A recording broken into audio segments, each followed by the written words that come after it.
Hello everybody, I'm Griffin Hales with Electric Bike Report. Today we're going to be reviewing the GS9 from PASELEC, an entry-level priced e-mountain bike with some features that are definitely going to catch some eyes out there. Let's go ahead and put this bike to the test and put it through the EBR gauntlet and see what it's made of.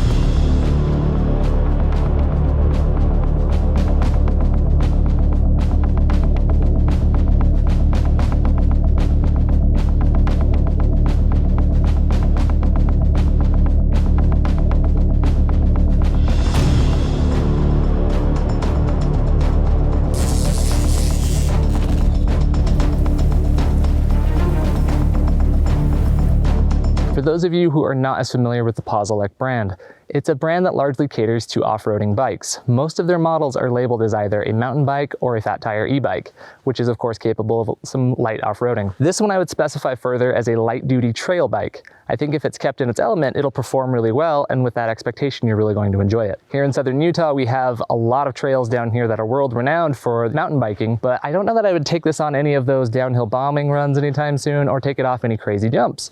It does have a fairly good package if you keep it in that light-duty off-road mindset. Now, it does have full suspension on it. It does have a 100mm fork in the front with 40mm suspension shock in the rear. We have the 500-watt rear hubbed motor, which is actually very punchy, very zippy, and very fun. We also have, stopping the bike, a pair of Zoom hydraulic disc brakes with 180mm rotors front and rear.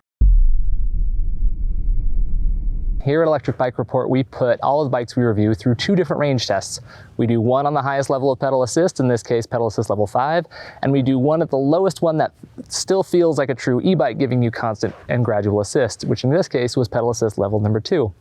Now at that max assist setting, pedal assist number 5, I got just a little bit under 26 miles total with an average speed of 19.2 miles per hour. On the lowest assist setting that we tested it out on, it got just about 48 miles at an average pace of 12 miles per hour. Now, all in all, we were actually very satisfied with this result. Pretty happy with what we saw from the battery. Again, it comes integrated in the down tube, so as you're riding out there, people might not even realize that they're being passed up by an e-bike, but you will be able to go pretty far and pretty fast on the PASELEC GS9. Now, in order to further test the motor performance, we also conduct a circuit test. Our circuit test is a 1-mile loop with 4 right-hand turns and a slight 30-foot hill. And what we do is we test the bike in each different pedal assist setting, as well as 1 lap with the bike completely powered off. Now, on this GS9, we got about a 13 mile per hour lap with the motor powered off, and then we saw increments jump of about 1 to 1.5 miles per hour on the first 2 assist settings. We saw a very noticeable jump from pedal assist 2 to 3, where we jumped up from 15.5 to about 20 miles per hour, and then got a little bit quicker on 4 and 5 from there. What I really noticed with this motor, or what I learned while doing the circuit test, was it actually punches above its weight class. It's a 500-watt motor, but it really does fly at those top-end speeds. It is a Class 3 e-bike capable of going up to 28 miles per hour, which it did peak out around there. But of all the bikes that I've put on the circuit test, this recorded my second fastest lap on the highest pedal assist setting. The only other bike that came in at a faster lap was actually a 1,000-watt motor that we tested not too long ago. So this is definitely a very fast bike. If you actually wanted to like commute on it and keep up with traffic, it would actually do that fairly well for you. So now we're going to take a look at the stopping power on the PASELEC GS9, which is provided by Zoom hydraulic disc brakes with 180mm rotor front and rear. Now, we've gotten pretty familiar with this brand of brake over the last year or so. We've seen it spec'd on more and more bikes. Stopping power has been pretty good, so we're going to put it to the test today.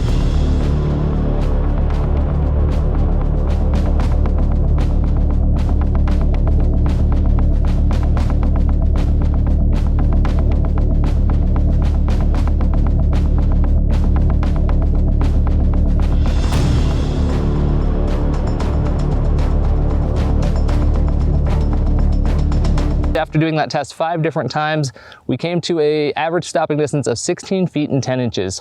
Overall, a pretty solid result. Right now, our current average for all the bikes that we have tested is just a hair under 16 feet.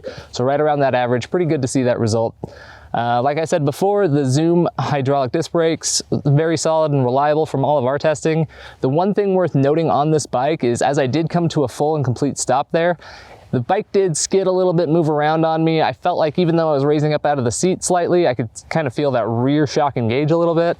So it did feel a little bit of movement, but I was able to come to complete stops, which is good to see. Feels like overall pretty safe for braking. Now, no doubt one of the biggest draws about this bike is the fact that it is a full suspension e-bike. Now, with that rear suspension there, it is a 40mm rear suspension with a 4-link bar setup. One note on that is with higher end mountain bikes, a lot of the reason they are as pricey as they are is a lot of engineering time and money that goes into designing those high performance rear shocks. Where this one is a little bit more entry level priced, it does mean that the performance won't be as good and it probably won't last as long either. But again, if you keep this bike in its element and keep it on some light duty trails, I think it'll actually perform fairly well for you. As we've gone over bumps in the road, it does spring you a little bit as it absorbs the shock, but again, I'll take that any day of the week over hitting anything bumpy and hard. Other contact points, we have this seat here in the rear, which looks pretty thick and plush. It's actually a little bit stiffer than I thought it was going to be. Overall, not bad. I did put down 26 miles on the range test. No major complaints from it. I think it held up okay. The design on top, not my personal favorite with the spiders. Some people might be into it, but if you're not, seat's always the easiest thing to swap out. Now, as we move to the forward part of the bike, we also have a 100mm fork in the front that does lock out.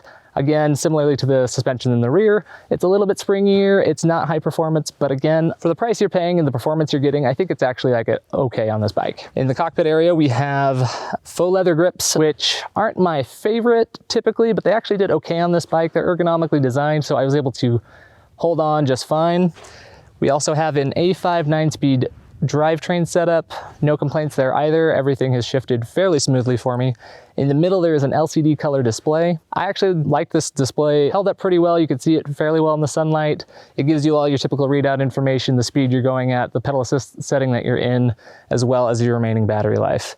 Now, if I do have any complaints on this bike, it would be probably the handlebar width.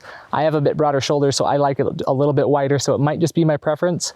But especially for a bike that's set up as a mountain bike, it is a little, with that narrow handlebar, it's a little bit twitchier than I typically would prefer. But again, I think it holds up okay if you keep it on the paved paths and on some of those light duty trails. All right, now we're gonna see the hill climbing capability of the GS9 by conducting our hill test. For our hill, we've chosen a place that we lovingly call Hellhole. It's roughly 1/3 of a mile long at an average 12% grade. We're gonna do this test 2 different times, once with just the throttle and once on maximum pedal assist, and we're gonna record our times and see how fast it takes the hill. Now, if I had to guess, I would say I think we're gonna make it on the maximum pedal assist. I do have some questions whether or not it's gonna make it up on throttle, but time will tell. Let's go ahead and get into the hill test and see how it does. This is the PASELEC GS9 throttle only hill test. I'm gonna get up to speed here. I'd help the bike out just a little bit. Make sure we hit that 20 miles per hour as we hit into the wash. Alright, so we're gonna see how it does. I kind of have my doubts that I'm gonna make it up to the top just based on some of the other riding around I've been doing. As you can see, we're already slowing down before we hit the hill. Dropping down into 5. Now we're in the 4s. If it hits 3 flat, I'll have to call it. Yep, under 3, now I'm having to balance, so did not get all the way on that one.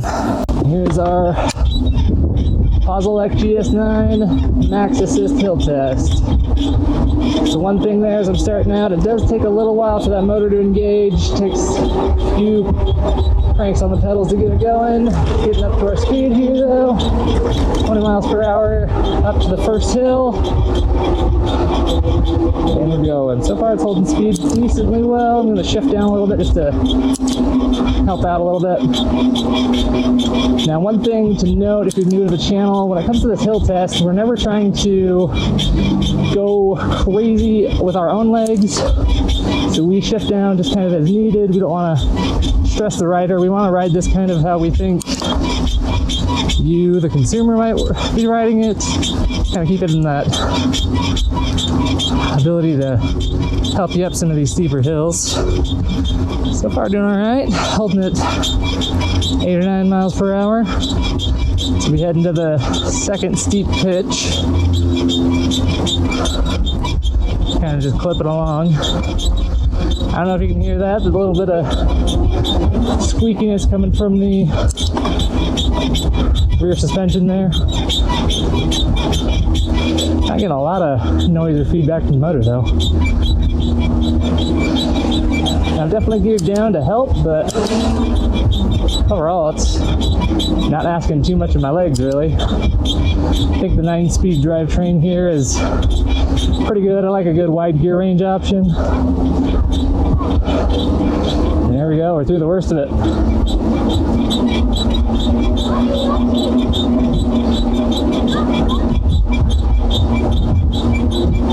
Now we're just gonna go right all the way to the top to finish it out. There you have it. On that first result, as you saw, we did not make it to the top. And then on that second attempt, we made it to the top in a time of 1 minute 42 seconds at an average 10.6 mile per hour speed. Now, a few thoughts and a few things that I learned while doing this hill test. First of all, not making it to the top is something we never hold against any of the bikes. It is a very steep hill. We chose it on purpose to really put bikes to their limits. So it not making to the top is not a large surprise. It's a very fast bike on flatter grounds, but it's not the torquiest of motors. It does need a little help from the rider. On that second result, where we did make it to the top, the speed that I got to the top at is lower than the average speed you're gonna see across some of our other reviews. I attribute that largely to I am a larger rider than Sam is. I've probably got a good 50 pounds or so on him. So it's important to note that, of course, things like variables such as rider weight and other factors definitely will affect how this bike performs on different hills. The last thing worth noting is that for this test, we did have to alter the settings a little bit. This bike ships as a class 3 e-bike, which means it has speeds capable up to 28 miles per hour. The throttle is tied into those speeds, but the throttle should be limited to 20 miles per hour. So since those two were tied together, we did alter that in the settings, which is something worth noting if you're taking this bike out on your local trails at all. I do think there are some things that are going to appeal to different people about this bike, namely the speed on it. I know a lot of our audience is always asking for what's the biggest, baddest, fastest. This one is a very fast e-bike and it handles pretty well even at those higher speeds. I think that'll be a big draw for people. There are a couple of things about this bike that I do think are notable that I would kind of add to my list of cons.